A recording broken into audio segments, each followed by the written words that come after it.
ส่งเสียงไปให้ญาติโยมฟังโดยเฉพาะครูบาอาจารย์หลายผู้หลายท่านด้วยกัน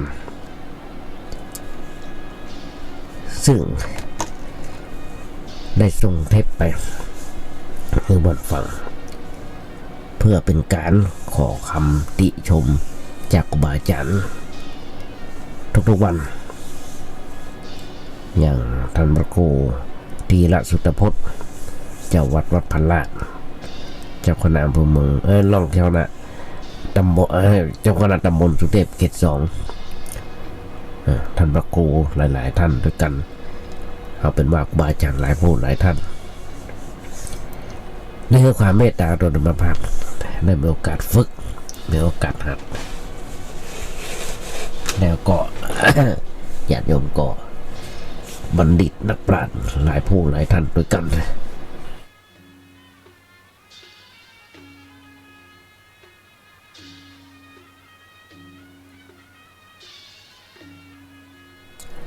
วันนี้โดยสุขภาพแล้วก็ไม่ค่อยจะเต็มร้อยเป็นหวัดเป็นไอก็ต้องต่อสู้กันไปญาติโยมทั้งหลายมาภาพแนวเสียงกองเสียงกล่อง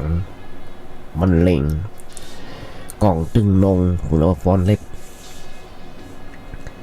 เป็นเสียงประกอบสาววันเถอะได้ยินหลวงปู่หลวงพ่อ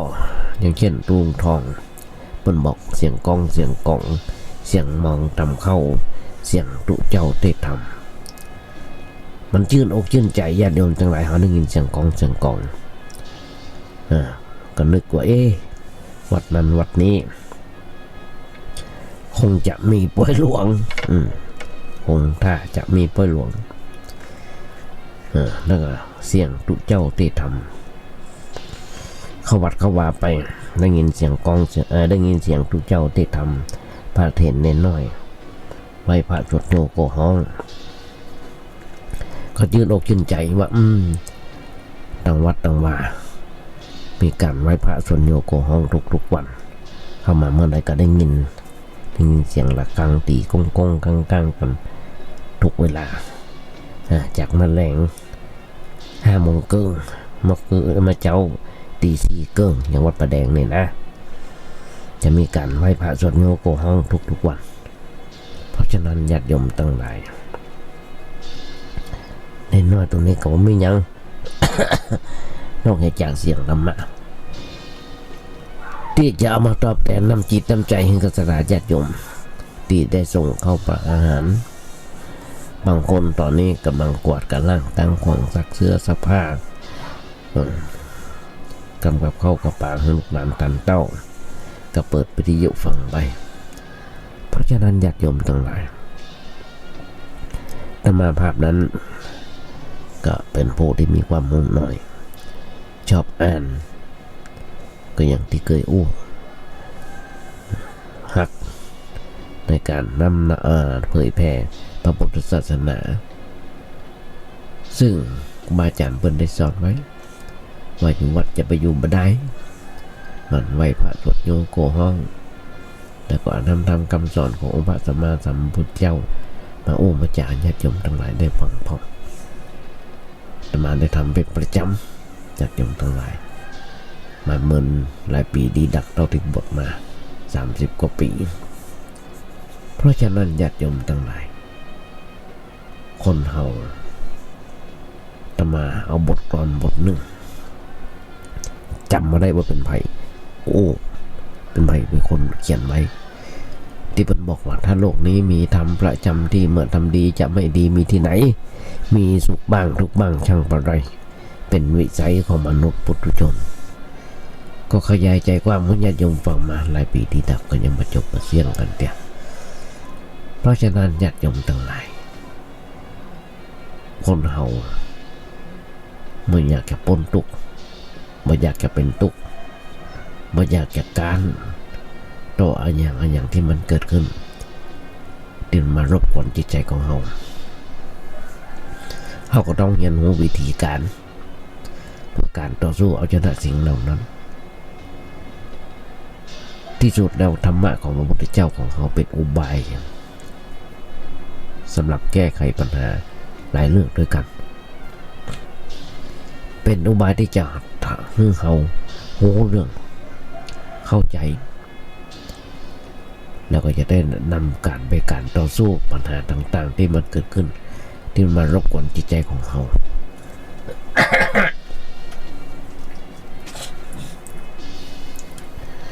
แล้ว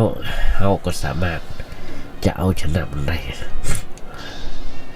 คนเราถ้าโหหรือว่าถ้าอยู่โดยความชนะก็เป็นไทยถ้าอยู่ในการพ่ายแพ้ก็เป็นทาสการเป็นไทยเป็นความสุขญาติโยมทั้งหลายการเป็นทาสมันเป็นความทุกข์เป็นความเดือดร้อนบ่มีใครอยากจะเป็นหรือว่าอยากจะอยู่ด้วยความทุกข์ความเดือดร้อนอยากจะอยู่ด้วยความสุขด้วยความอันอย่างลวกๆก็ไม่ได้เป็นมนุษย์มีสมองมีปัญญาเขาจะใช้ปัญญาของมนุษย์ทำให้ตัวเขาเองไม่ต้องมาเป็นสัตว์แทนแล้วเปรตในที่นั้นมีเปรตหรือตอบ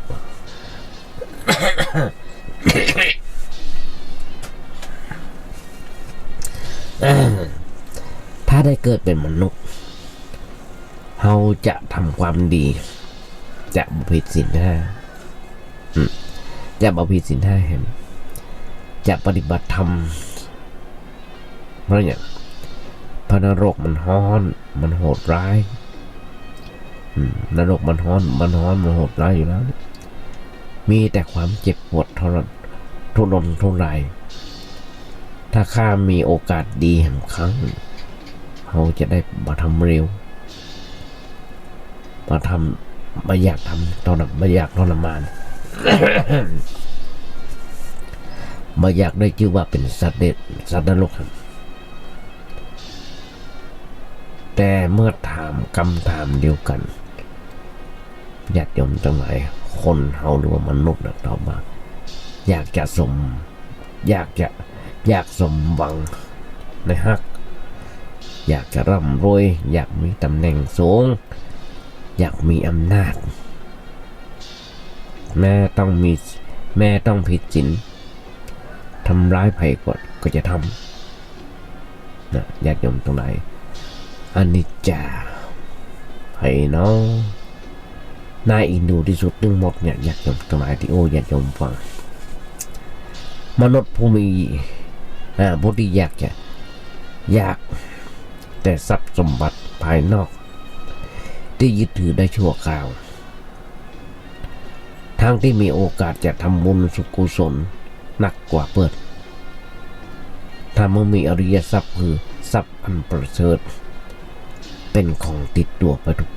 กภพภูมิอย่างมันมีอย่างวันหมดอยู่ภายในใจมี7 สิ่งคือศรัทธาศีลหิริโอตตัปปะพหุสัจจะจาคะปัญญาเนี่ยญาติโยมทั้งหลาย คนเขาไม่ค่อยได้กึกก็อย่างที่บอกมีแต่การผิดศีลผิดธรรมกันมือไข่เงาสาวได้สาวเอาแก่งแย่งชิงดีชิงเด่นกันหันได้อยู่ทุกเมื่อเช้าวันญาติโยมทั้งหลายเขาจะหันได้อยู่ทุกเมื่อเช้าวันเรื่องดีกับเป็นเรื่องไม่ดีไปเหียเรื่องทุกเป็นพิษไปเหียเรื่องพิษกัดเป็นทุกไปเหียเพราะฉะนั้นเขาจะหันได้เขาจะหันได้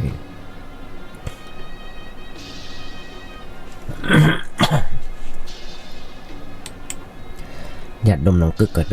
เขาจะหันได้อย่างที่บอกนักโทษที่ถูกตำรวจปนจับปนยับนักโทษที่ถูกกุมขังส่วนมากจะบัญญัติครับว่าตัวเก่าหนึ่งทำผิดมักจะโทษคนอื่นเปิดมักจะโทษคนรอบข้างเปิดปุ้นจะโทษเอากับสภาวะแวดล้อมท ำให้ตัวเก่าต้องเป็นแบบนั้นนักโทษเป็นคนที่น่าอินดูญาติโยมทั้งหลายที่อยู่ของนักโทษก็คือคุกตารางญาติโยมลองคิดกันเนี่ยเมื่อกี้วันที่ผ่านมาเนี่ยหลายๆประเทศด้วยกันที่เกิดสภาวะเชื้อโรคที่เขาฮ้องกับว่าโรคโควิดไวรัสเข้ามาประเทศไทยของเรามีทุกคนตายมีทุกคนป่วยบ้านเมืองของเราเสียหายบ้าน้อยแถมบปอต้นกระจัดคนปิดบ้านปิดเมืองปิดร้านอาหารปิดธุรกิจในหลายสิ่งหลายอย่างที่เป็นผู้ที่ก่อแพร่เชื้อแม้กระทั่งสนามบินแม้กระทั่งวัดวาศาสนาต่างๆปิดพระสงฆ์องค์เจ้าต้องใส่หน้ากากเพื่อป้องกันแพร่เชื้อป้องกันเชื้อเข้ามาป้องกันติดเชื้อโรคโควิดนั่นแหละเขาจะหันได้ญาติโยมทั้งหลายในสภาวะแบบนี้ที่เขาต้องช่วยเหลือกันช่วยเหลือเกื้อกูลกันแบ่งเบาบรรเทาความทุกข์บางคนตกงานโรคนี้เข้ามาตั้งแต่กุมภามีนาเมษา มันจะถึงเดือนพฤษภาปิดกันโรงงานธุรกิจต่างๆปิดกัน 2-3 เดือนก็ทำให้คนตกงานมีการตั้งตู้บริจาคเอาอาหารเอาข้าวสารอาหารแห้งอย่างต่างๆไปใส่ตู้เพื่อให้คนจรจัดหรือว่าคนที่มันมีจะกินไปหยิบไปจ่วยเอามากินไปใจได้เขาจะหันได้ญาติโยมทั้งหลายที่ประเทศของเขามีสภาวะแบบนี้คณะสงฆ์ก็ออกช่วยเหลือทุกๆคนที่มีพออันจะกินก็แบ่งช่วยเหลือเกื้อกูลกันแต่มาจากหันพระเดชพระคุณหลวงพ่อพระพยอมพระศรีธรรมนิเทศพระธรรมนิเทศต้นมีหลายที่หลายแห่งหลายหน่วยงานหลายที่เป็นมีสถานที่รองรับบุคคลที่ตกงานไปทำงานมีข้าวให้กินมีที่ให้อยู่มีเงินให้ใช้วันละ300มีหลายที่แต่ละที่นั้นเป็นพันไร่มีงานให้ทำเปิดบอกว่าถ้าคนเขาต้องบอกงอมืองอตีนนั่งท่ารอรับของแจกเขาก็จะได้หันต้นได้เนี่ยเพราะฉะนั้นอยากโยมทั้งหลายสิ่งเนี่ยที่เขาหันคนที่ติดคุกติดตารางไปโทษกับคนอื่นไปโทษกับเวรกรรมไปโทษกับสิ่งแวดล้อมนักโทษอยากยอมพอไปผมมาแล้วก็เป็นที่น่าที่สงสารที่อยู่ของเปิ้ลก็คือที่คุกที่ตารางคนที่แอวไปโทษคนอื่นไม่จำเป็นต้องติดคุกกับเปรียบเสมือนเป็นนักโทษที่ติดคุกหรอกกินไม่ได้ติดคุกนั่นคือเป็นตุกคุกตั้งใจย่ำตุกไปตลอดชาติในทุกอาชีพญาติโยมทั้งหลายทุกหน่วยงาน ทุกองค์กรมักจะมีนักโทษประปนอยู่เสมอประปนอยู่เสมอ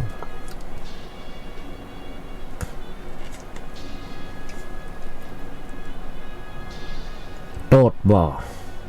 โทษแม่โทษพี่โทษน้องโทษครูโทษอาจารย์โทษนักเรียนโทษเพื่อนร่วมงาน โทษเบิ้นร่วมงานมาดีเผลอๆป้นไปโทษระบบมาได้เรื่องโทษผู้บริหารเมาอ้าวโทษแม้กระทั่งโชคชะตาฟ้าดินโทษป้นโทษพี่โดยที่บ่เคยพอปิกมาหาตัวเก่าเลยญาติโยมทั้งหลายพระพุทธเจ้าตรัสบอก อัตตาหิอัตโนนาโถอัตตาหิอัตโนนาโถอัตตาหิอัตโนคติตนแลเป็นคติทางดำเนินแห่งของตนอันนั้นหมายความว่าอย่าเป็นคนอย่าเป็นนักโทษจงเป็นนักธรรมชีวิตเนี่ยบ่มีไผดึงเขาขึ้นสวรรค์บ่มีไผดึงเขาขึ้นสวรรค์บ่มีไผดันเขาลงนรกได้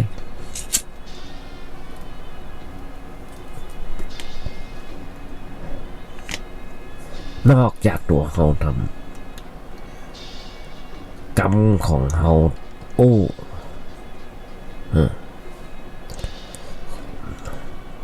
ค่าของเขาใจของเขากึดอย่าเป็นนักโทษตีเอลโทษสิ่งภายนอกของธรรมเป็นนักธรรมที่สร้างสิ่งดีๆด้วยตัวของเขาเองญาติโยมทั้งหลายก็บาจับปดไว้น่ากึดเพราะฉะนั้นคนเราต้องฝึกอย่างฝึกหากบ่โหจะตามจะโดยเพิ่นก็ยากที่จะนำไปได้ถ้านำที่ยิ่งใหญ่หรือว่าผู้นำที่ยิ่งใหญ่ล้วนจะเป็นผู้ตามมาก่อนเท่านั้น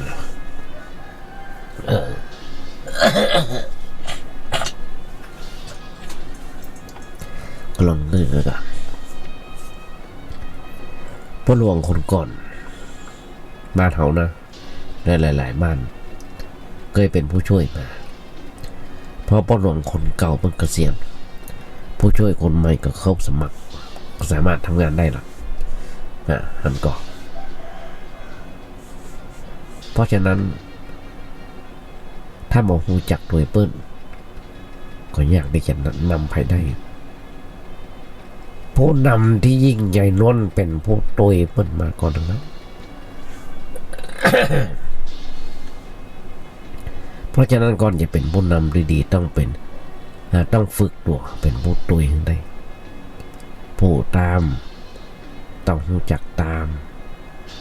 ต้องรู้จักวิธีเตือนด้วยเหตุผลการโดยในทางที่ดีและเตือนโดยมุ่งเสนอทางออกของปัญหานั่นคือวิธีการที่ฝึกประสบการณ์เป็นผู้นำทุกยุคทุกสมัยเพราะฉะนั้นญาติโยมทั้งหลาย ทุกหน่วยงานทุกองค์กรย่อมมีการ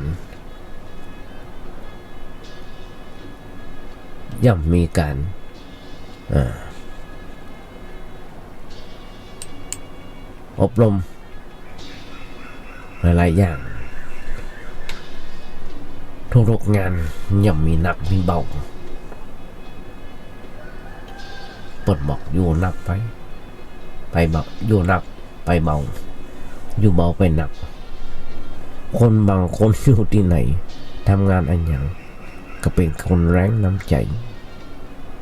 ไร้คุณธรรมชอบอิจฉานินทาคนอื่นเป็นคนเจ้าปัญหาทำให้คนรอบข้างหนักใจ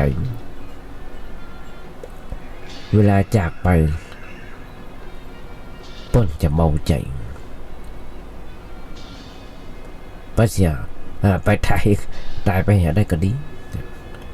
คนแบบนี้เพิ่นฮ้องว่าอยู่หนักไปเบาอยู่หนักไปเบาบางคนอยู่ไหนทำงานที่ใด เป็นคนที่มีน้ำใจมาว่าร้ายนินทาไผน้ำใจงาม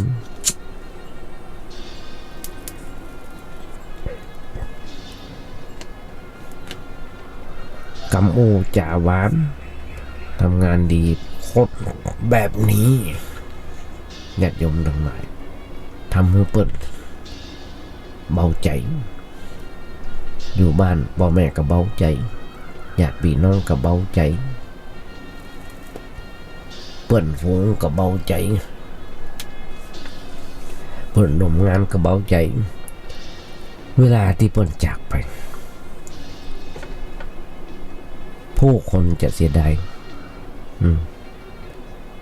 หนักอกหนักใจบ่อยากให้เปิ้นจากไปคนแบบนี้เปิ้นว่าอยู่เบาไปหนักเพราะฉะนั้นญาติโยมทั้งหลายเขาจะหันได้อยู่ทุกเมื่อเจ้ามันนินทากันหลายๆสิ่งหลายอย่างหลายสิ่งหลายอย่าง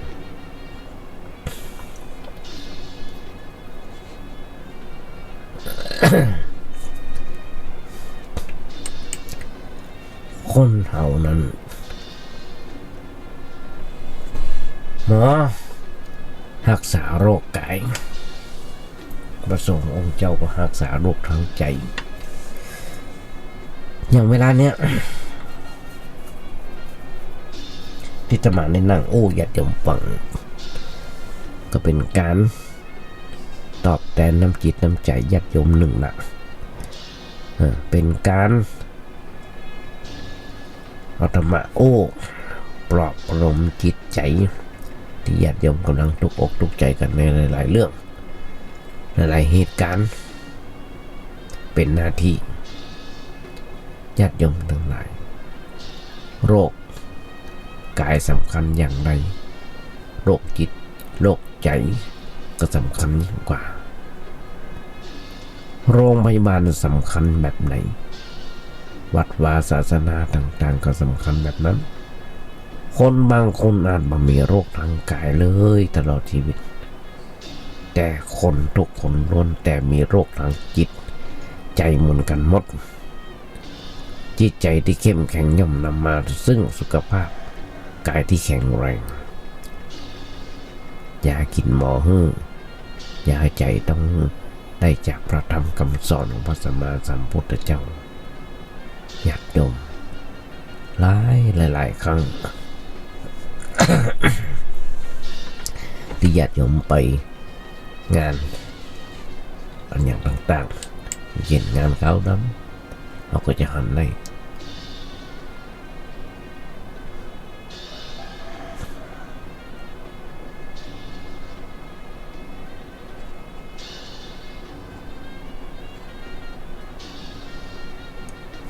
และนักแม่พระปานติโอจากเนี่ยตั้งหลายได้ฟังกัน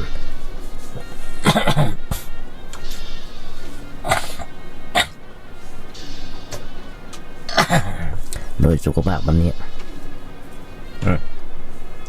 ก็อย่างที่บอกมันก็เต็มร้อยถึงโรคร่างกายเพราะฉะนั้นมันมีอย่างดีเท่ากับธรรมะของพระพุทธเจ้าธรรมะของพระพุทธเจ้าเป็นอุบายอย่างที่บอกสำหรับแก้ไขเรื่องนี้เป็นอุบายที่เขาจะรู้เรื่องทำให้เขารู้เรื่องเขาเข้าใจเพื่ออย่างเพื่อจะได้นำทำการต่อสู้กับปัญหาต่างๆที่เกิดขึ้นรบกวนจิตใจของเขาและเขาสามารถจะเอาชนะมันได้ก็ถึงบอกคนเราถ้าอยู่ด้วยความชนะมันเป็นก็เป็นไทยถ้าอยู่ด้วยการพ่ายแพ้ก็เป็นทาสการเป็นไทยมันเป็นความสุขการเป็นทาสมันมีแต่ความทุกข์มีแต่ความเดือดร้อนแล้วไผ่ทุกคนไม่อยากจะอยู่ด้วยความทุกข์ด้วยความเดือดร้อนอยากจะอยู่ด้วยความสุขความสงบด้วยกันทั้งนั้น แต่บางทีบ่ได้สนใจจะศึกษาหาเครื่องมือที่จะต่อสู้กับสิ่งที่มันเป็นพิษเป็นภัยเลยตกอยู่ในอำนาจของสิ่งเหล่านั้นต้องเป็นทุกข์อยู่ตลอดเวลาและในขณะที่มีความทุกข์ความเดือดร้อนก็บอกจะหนีมันอย่างไรทนทุกข์มันเรื่อยไปอย่างเนี้ยชีวิตจะลำบากญาติโยมทั้งหลายเขาจะหันได้ในเดือน2 เดือนที่ผ่านมามีคนหนีปัญหาโดยการฆ่าตัวตายนักหนาผ่าพัน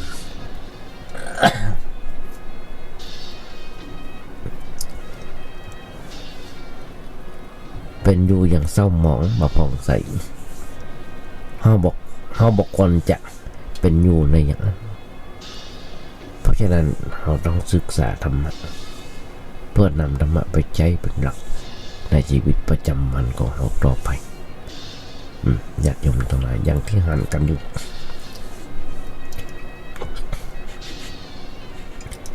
ที่หันที่ได้ฟังกันที่ได้ศึกษากันนั่นก็เกิดการศึกษาธรรมะนั้นอย่าเพียงแต่ศึกษาเรื่องของทฤษฎีเฉยๆอย่าเพียงแต่หูเอาไว้โอ้กันเล่นหรือไว้เพียงประดับความหูอย่างนั้นมันบ่เกิดประโยชน์บ่คุ้มค่าเขาจะต้องเอามาเป็นหลักปฏิบัติในชีวิตประจำวันอย่างแท้จริงการใช้เป็นหลักประจำวันจริงๆนั่นแหละถึงจะเกิดประโยชน์กับเราพุทธศาสนาจะเป็นประโยชน์แก่บุคคลได้ก็เมื่อบุคคลเอามาใช้เป็นหลักในการปฏิบัติในชีวิตประจำวันเปรียบเทียบเอาง่ายๆคล้ายๆกับยาหรือว่าอาหารต่างๆที่เป็นประโยชน์แก่ร่างกายนั้นแต่เมื่อเราใจให้มันเป็นประโยชน์นั่นคือเรากินเข้าไปถ้าเรามากินยานั้นเข้าไปยานั้นก็จะมาเป็นยานั้นจะเป็นประโยชน์กับเราได้อย่างไรมันก็เป็นยาเฉยๆยาอยู่ในขวดจะกี่100 ขวด1,000 ขวดก็ช่างจะอยู่ในแผงกี่พันแผงก็ช่างก็ไม่ได้เรื่องแต่ถ้าเราเอายานั้นขึ้นมากินตามที่หมอเพิ่นแนะนำโรคภัยไข้เจ็บก็ดีที่เกิดขึ้นก็จะค่อยบรรเทาลงได้เพื่อหายไปเลยก็มีชั้นใดในเรื่องเกี่ยวกับการกับหลักคำสอนในทางพุทธศาสนาญาติโยมทั้งหลายมันเป็นเพียงแค่หลักคำสอนเฉยๆเราคิดเพราะเราว่าเป็นทฤษฎีธรรมดายังมาเกิดประโยชน์กับเราแต่เราถ้าหากเราได้เอามาใช้เพราะฉะนั้นเราจะต้องใช้การใช้ก็คือการปฏิบัติเป็นหน้าที่ของเราญาติโยมพระพุทธเจ้าบรรโอ้ไว้ว่าตถาคตเป็นเพียงแค่ผู้บอกทางการเดินทางนั้นเป็นหน้าที่ของเราทุกๆคนอันนี้เป็นกับโอ้ที่น่าฟังเป็นคำพูดที่น่าฟังเหมือนกันญาติโยมทั้งหลายถ้ามาก็เป็นผู้ที่โอ้เอามาโอ้ญาติโยมฟังลองฟังก่อนหรอกก็ญาติโยมก็ลองฟังมาหลายปีดีดักทางฟังในทางวิทยุทางมานั่งโอ้ก็ตรมาภาพก็เอาหลักของครูบาอาจารย์เป็นเอาหลักของพระพุทธเจ้ามาโอ้มาจาญาติโยมฟังมาคอยบ่งชี้ให้เขาเข้าใจเพราะฉะนั้นพระพุทธเจ้าเป็นเพียงแค่บอกทางเขาเท่านั้นพระสงฆ์องค์เจ้าก็เป็นผู้ที่บอกทางเหมือนกัน ต่อกันมาเพราะฉะนั้นการเดินทางนั้นเป็นหน้าที่ของเขาเองพระสงฆ์องค์เจ้าก็เป็นเดินทางมาแล้ว เพราะฉะนั้นถ้าหากเราหูต่างแล้วเรามาเดินทางนั้นก็บ่เกิดประโยชน์อันอย่างกับเราเพราะฉะนั้นเราจะต้องลงมือเตียวแล้วเตียวต่างนั้นจะจ้าอยู่บ่ได้ต้องเตียวทันทีโมโหจักต่างจะไปยืนอยู่ปากทางงงอยู่ข้างกับบ่ได้มันจะเสียเวลาเสียคุณค่าของสิ่งดีงามไปหน้าที่ของเราคือต้องลงมือปฏิบัติในแนวทางนั้นๆอย่างที่พระเจ้าพูดชี้ไว้เราเข้าใจขั้นแรกเราต้องรู้จักต่างต่อไปก็เตียวต่างแล้วต่อไปก็จะถึงจุดหมายปลายทางการที่จะเราไปถึงจุดหมายปลายทางนั้นก็ต้องเตียวไปเรื่อยๆ เตียวบ่หยุดเตียวไปเรื่อยๆไปสู่จุดที่เราต้องการก็จุดหมายปลายทางของเรานั้นอยู่ที่อย่างโอ้กันใหญ่ๆกว้างๆก็คืออยู่ที่วิมุตติอยู่ที่วิมุตติห้องเป็นภาษาธรรมะว่าวิมุตติวิมุตติแปลว่าความพ้นทุกข์นั่นเองตัววิมุตติคือความพ้นทุกข์โอ้คำยากนึงว่าวิโมกข์แปลว่าความพ้นทุกข์เหมือนกันสองคำเนี่ยพ้นใจเหมือนกันเขาปฏิบัติมันถึงวิมุตติคือการหลุดพ้นไปจากความทุกข์ความเดือดร้อนในชีวิตประจำวันเมื่อเรารู้สึกว่าการเดินทางเป็นหน้าที่เราจะต้องเดินจะไปชักช้าอย่าเสียเวลาอยู่เป็นอันขาดคนบางคนอาจจะคิดไขว้เขวไปคือคิดว่าเป็นการศึกษาธรรมะการปฏิบัติธรรมะเอาไว้ทำกันเมื่อเท่าอันนี้เขาว่าเป็นความประมาทเพราะว่าความแก่แล้วคนเราเมื่อแก่แล้วมันบัดสะดวกอันอย่างนั้นหลายสิ่งหลายอย่างก็ย้อนรอยถอยความพญาติยมฟังโอ้ญาติโยมฟังที่เคยโอ้ญาติโยมฟังมาหลายครั้งแล้วเหมือนกันวันนี้จะมาย้ำเหมือนกันว่าอาตมาได้อ่านทำจักกุปละท่านหนึ่งมีพระชายคนหนึ่งที่ว่าชื่อว่าจักกุปละในสมัยที่ยังมาได้บวชขึ้นว่าไปบวชเมื่อได้ฟังธรรมะแล้วก็เกิดความเลื่อมใสก็เลยไปบอกน้องบ่าวว่าขอให้น้องบ่าวเพิ่นอยู่รักษาทรัพย์สมบัติไปเถอะถูกเพิ่นนำเอาละน้องบ่าวมันก็ทำแบบอย่างเพิ่นจะออกไปบวชละน้องบ่าวเพิ่นก็บอกว่า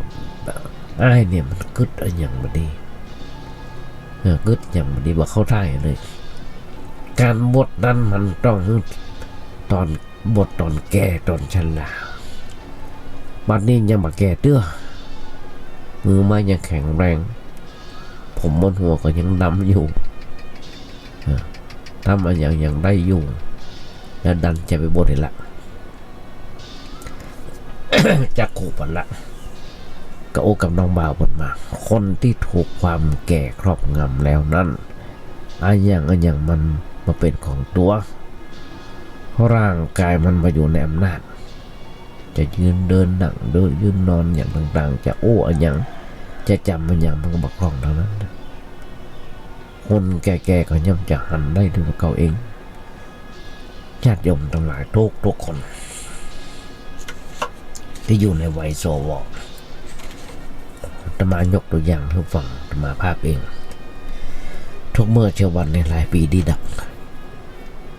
โดยสุขภาพแล้วก็ยังไม่ค่อยเต็มร้อยอย่างที่บอกอ่านหนังสือหนังหาก็ยังไม่ค่อยจะจำละ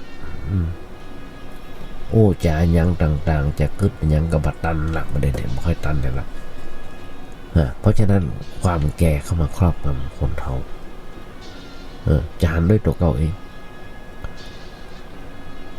หลายคนได้มากุฏิที่จะมาได้หันในนั่งอู้นั่งจากันลูกก็โอยลูกก็โอยนั่งก็โอยเพราะฉะนั้นมันมาอยู่ในอำนาจของเขาบางทีอาจจะลุกขึ้นมันก็ไม่ได้อย่างตั้งใจอย่างที่บอกจะนั่งก็ไม่ได้ดังใจจะทำมันอย่างก็ไม่ได้หมดใจมันคัดไปหมดหลายอันหลายอย่าง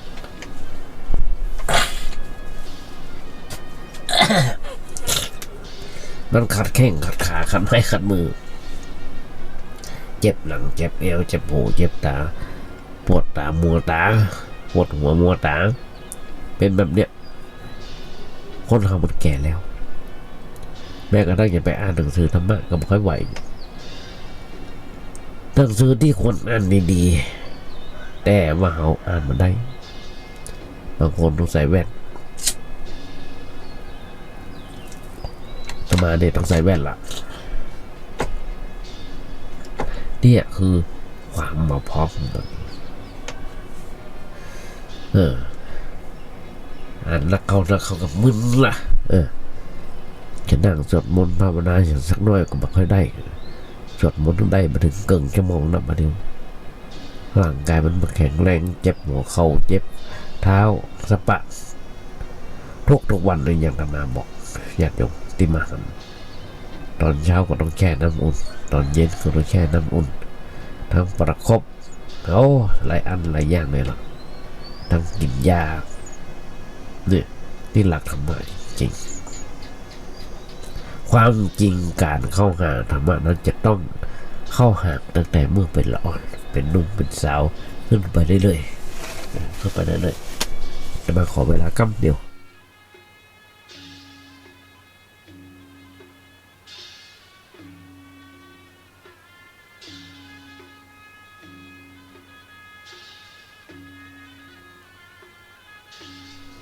เนี่ยเป็นวัดเป็นไอ้ญาติโยมทั้งหลายต้องขออภัยความจริงการเข้าหาธรรมะมันจะต้องเข้าหาตั้งแต่มันเป็นละอ่อนหนุ่มเป็นสาวกันไปเรื่อยๆเพราะชีวิตจะต้องต่อสู้นั้นชีวิตที่ต้องต่อสู้นั้นมันอยู่ในวัยชกัน คนแก่นั้นมาได้บัต้องมาต่อสู้อย่างนั้นร่างกายมันอ่อนแอไปตามธรรมชาติกิเลสต่างๆที่จะเกิดรบกวนจิตใจมันก็จะเบาบางลงไปบรุนแรงแล้วแต่ว่าคนที่อยู่วัยชกันร่างกายยังแข็งแรงอยู่เนี่ยมันมีปัญหาหนักมีเรื่องหนักก็เลยต้องมีการประพฤติปฏิบัติธรรมต้องการมีการเข้าหาธรรมะไว้ในสมัยเนี่ยมีบ่น้อยที่จะเพิกเฉยในเมื่ออยู่ในวัยหนุ่มวัยชกันมักจะกึดว่ายังแข็งแรงอยู่ยังมาเป็นยังแล้วก้อยเข้าวัดมาตอนแก่ก้อยศึกษาธรรมะก้อยก็ศึกษาธรรมะกันอันเมื่อคนแก่นี่แหละปนเขาอยู่ที่วิสัยของความประมาทเมื่อแก่อันนี้เรียกว่าอยู่วิสัยของความประมาทเมื่อแก่ลงไปแล้วจะทำมันอย่างมาได้ไม่เป็นเรื่องที่จะต้องทำเพียงวันที่ทำได้และบุคคลที่เข้าถึงธรรมะใจธรรมะเป็นหลักในการเป็นอยู่ในชีวิตประจำวันตั้งแต่เริ่มต้นของชีวิตจะเป็นคนได้เปรียบเพราะชีวิตเปิ้นจะเรียบร้อยราบรื่นมาสร้างปัญหาให้กับตัวเก่าการปฏิบัติหน้าที่กิจกรรมทุกอย่างเรียบร้อยมาวุ่นวาย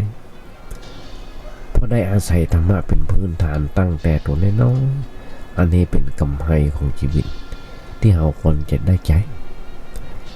แต่เราที่เป็นคนเนี่ยจะทำมันอย่างนั้นมาได้นะเป็นเรื่องที่เขาจะต้องช่วยละอ่อนต่อไป โดยเฉพาะลูกหลานที่อยู่ในความปกครองของเขาคนจะแนะนำเปิ้นให้เข้าหาธรรมะไว้โดยใช้ธรรมะเป็นหลักปฏิบัติในชีวิตประจำวันเปิ้นก็จะเป็นคนมาพลาดจากประโยชน์อันจะพึงมีพึงได้หนุ่มนำกำไม่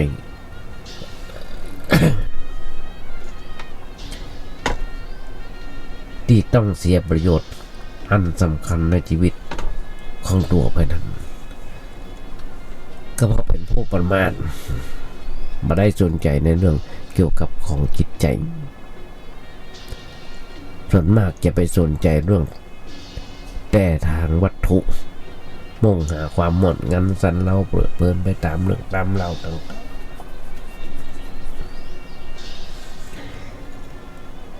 แล้วก็บอกว่ามันยังแข็งแรงอยู่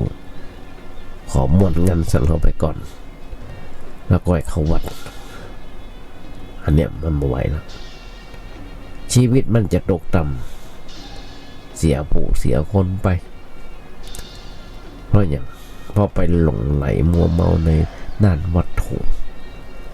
แล้วก็จะมีชีวิตดีได้ถึงสองฝ่ายยังได้ยังไงวัตถุก็ได้ธรรมะก่อนมาเสียหรือเด็กปน้องก็ว่าบัวไม่ช้ำน้ำไม่ขุ่นโลกกับประช้ำทำกับบอกคุณอันเนี้ยเป็นสัมพันธ์กันโลกกับธรรมะเป็นมันสัมพันธ์กันเกี่ยวข้องกันชีวิตของในทางโลกก็เรียบร้อยชีวิตในธรรมะก็เรียบร้อยความจริงระบบชีวิตของเขาเปิดจัดไว้เรียบร้อยเลยนะ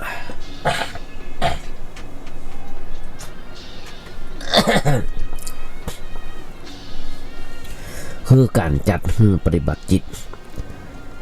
เคร่งครัดเคร่งครัดกัน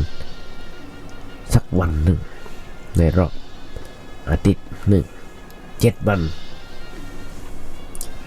มีวันพักสักวันหนึ่งนั่นคือวันพระอย่างน้อยๆวันอาทิตย์เป็นวันหยุดของงานของราชการทำไมญาติโยมทั้งหลายถึงได้มีวันหยุดมันทำกันทุกวันมาได้กลางเพราะมันจะได้ก้าวหน้าไปกว่านี้มาได้ถ้าปล่อยให้ทำกันทุกวันมาหยุดหลังมายั้งแล้วคนเฮาก็จะมีความทุกข์ขึ้นเพราะมันมีการพักผ่อนทางกายมันมีการพักผ่อนทางด้านจิตใจหลายศาสนาเปิ้นพอหันปัญหาอย่างนี้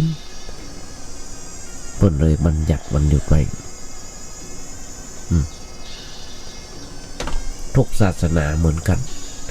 แต่ว่าวันมันมาตรงกันนั่นแต่ก็เหมือนกันตัดที่ว่า7 วันก็เป็นวันหยุดวันหนึ่งหรือว่า6 วันก็หยุดกันวันหนึ่งคือวันอาทิตย์วันศุกร์วันเสาร์ก็ว่าไปวันพระก็ว่ากันไปมันอยู่ในรอบสัปดาห์ทั้งนั้นมาว่าจะนับกันอย่างใดอาทิตย์หนึ่งก็จะมีวันหยุดได้วันหนึ่งวันหยุดวันหนึ่งนั่นแหละเป็นวันที่เราควรจะได้พักผ่อนทางกายพักผ่อนทางใจเป็นวันที่มีการตรวจสอบเรื่องชีวิตของเรานะมีอะไรอย่างนักหนาปาปานที่มันบกพร่องมีอะไรอย่างเสียหายแล้วก็จะมีการได้ปรับปรุงแก้ไขซ่อมแซมเติมสิ่งที่มันบกพร่องมันสมบูรณ์ขึ้นแต่ถ้าหากพอถึงวันหยุดแทนที่จะหยุดเพื่อซ่อมแซมเปลี่ยนแปลงเอากลับใจวันหยุดนั้นไปหมดเงินสันเล่า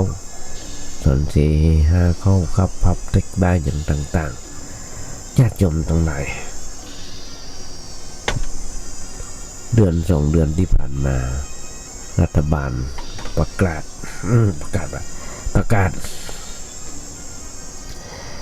กฎ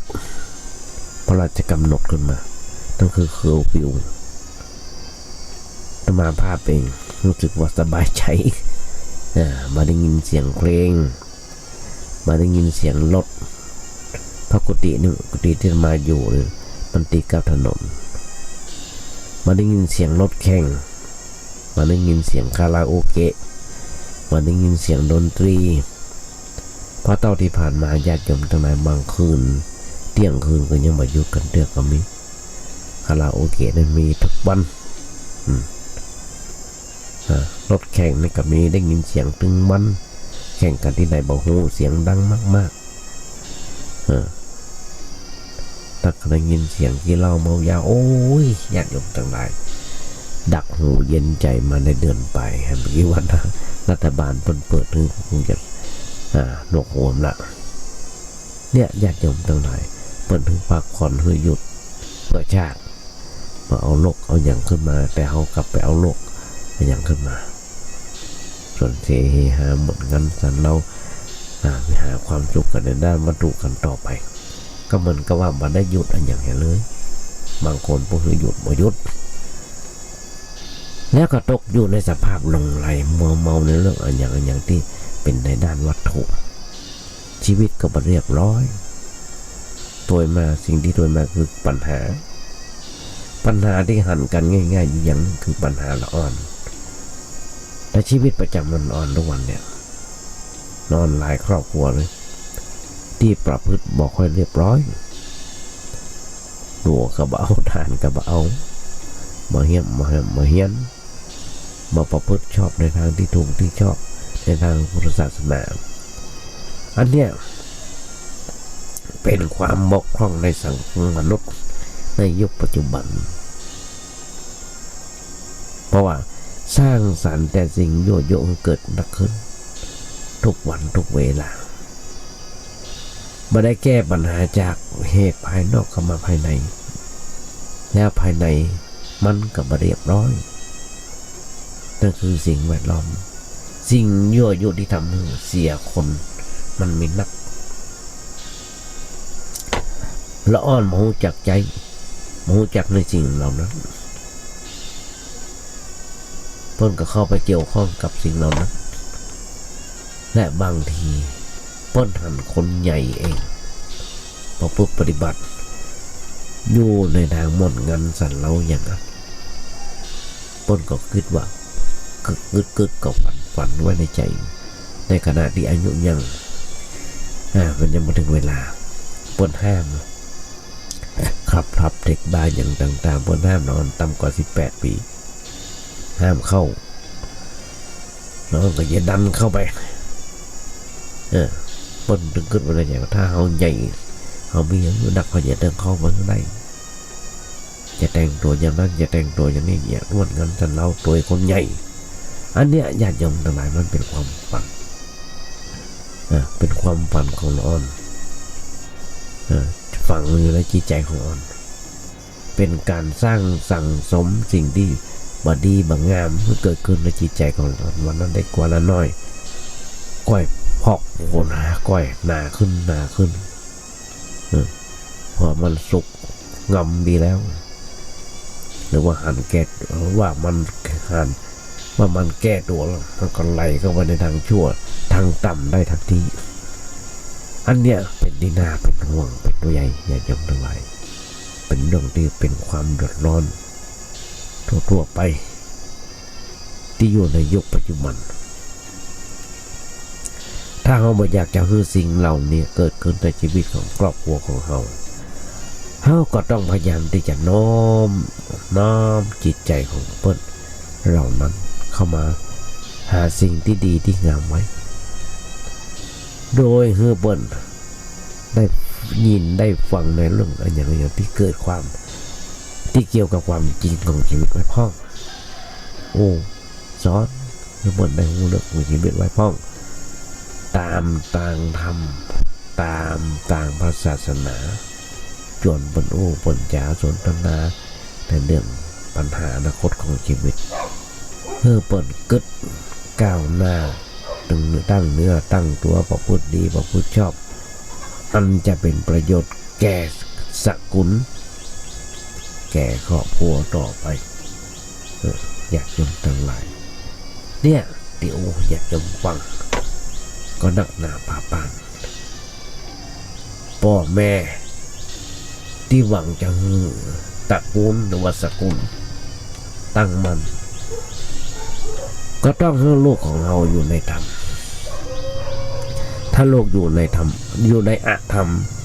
ตระกูลมันจะรอดจะอยู่รอดได้ยังไงตระกูลจะตั้งอยู่ได้อย่างไรมันมีทางจะอยู่ได้เพราะผู้ค้ำจุนตระกูลนั้นบดีเปรียบเสมือนเรือหรือว่าเปรียบเสมือนเฮือนที่มีเสาผุพังแล้วมันจะอยู่กันตั้งอยู่กันได้ยังไงเสาทุกต้นปวกกินหมดแล้วมาตันเท่าใดเฮือนมันกระโปกกระพังในครอบครัวสกุลก็เหมือนกันถ้าสมาชิกในครอบครัวที่เป็นลูกเต้าหลานเลนมาปลูกทำหมูจากรักษาตัวเขาอยู่ในทางที่ถูกที่ชอบครอบครัวนั้นตระกูลนั้นก็อยู่ได้อย่างไรพ่อแม่หาเงินทองไว้นักหนาปาป้านจะกี่ร้อยกี่พันล้านหมื่นล้านได้ก็จ้างแสนล้านได้ก็จ้างเถอะแต่ถ้าโลกบดีแล้วมันทะลุหมดใช้เงินหมดไปโดยใจง่ายมันลำบากกันยังเพราะฉะนั้นญาติโยมทุกคนทำตรงไหนเดี๋ยวพอเวลาก็จะหมดแล้วล่ะมาถึงตอนเนี้ยทันทีเห็นได้ว่าจะต้องมากันในวันต่อไปละท้ายรายการวันนี้ญาติโยมทั้งหลายก่อนที่จะนำรายการนี้จักไปก็ขอเอางานบุญงานกุศลญาติโยมสักน้อยอย่างทางวัดประแดงของเราโดยที่ท่านพระครูโคสิทธิ์ปริยัติยาพรเจ้าวัดประแดงพร้อมทางคณะกรรมการและสถานญาติโยมทั้งหลายมีลงมติความหันกันว่าจะมีการก่อร่างห้างแปลงเสนาสนะเท่าที่ผ่านมาสำเร็จลุล่วงไปหลายอย่างตอนนี้ยังเหลือบันไดนาคที่จะต้องมีการไปแปลงกันตอนนี้รอคณะวิศวะกำลังออกแบบแปลนว่าจะเป็นอย่างไรกันดีแต่ก็มีคนร่วมทำบุญสุนทานด้วยกันหลายผู้หลายท่านละที่จะมาในประกาศให้ฟังและทางด้านพระครูก็ประกาศให้ฟังโดยจะไปถามท่านผู้เจ้าวัดได้พอจะช่วยเหลือเกื้อกูลทำบุญสุนทานกันอย่างไรจะเป็นเกล็ดหน้าก็เป็นบันไดก็เป็นบดินกี้ก็อยู่ในข้างโทรศัพท์ไปถามบนไหนเบอร์โทรศัพท์มีอยู่ว่า08188156900811881560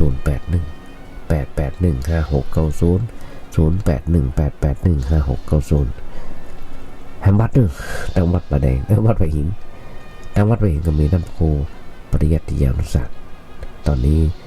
ท่านพระครูสมุวิศวรวรกิจโยรักษาการแปลนอยู่ทางวัดพระหินก็จะมีการแปลงซุ้มประตู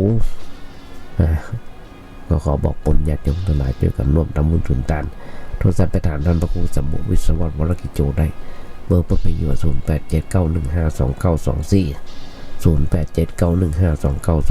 0879152924ไปแอลที่วัดพระหินก็ดีวัดประแดงก็ดีร่วมทำบุญสุนทานด้วยกันได้ท้ายรายการวันนี้ญาติโยมทั้งหลายจะมาภาพก่อนที่จะนำรายการได้จากไปมาเป็นบทก่อนวัดทโลกนี้มีธรรมประจำที่เมื่อทำดีจะไม่ดีมีที่ไหนมีสุขบ้างทุกบ้างช่างอะไรเป็นวิสัยของมนุษย์ปุถุชนก็ขยายใจความให้ญาติโยมฟังได้แบบเนี้ยก็มามาจากันในมันต่อไปท้ายรายการวันนี้แต่มาภาพของความรู้พรโดยเฉพาะผู้ที่ครบรอบวันเกิดในวันเนี้ยขอมีความสุขมีความเจริญคิดสิ่งหนึ่งสิ่งใดสมความมุ่งมั่นปรารถนาขอให้ญาติโยมทั้งหลายอย่ามีอย่าเจ็บอย่าไข้กันเลยขอเจริญพ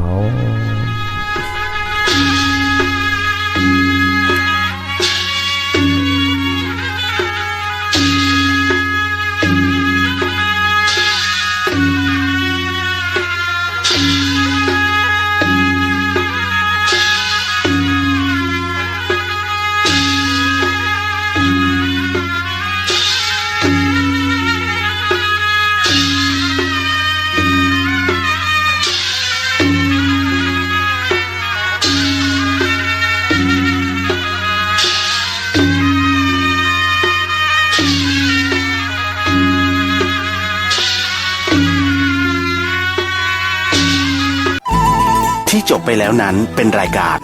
เสียงธรรมจากสามเณรดำเนินรายการโดย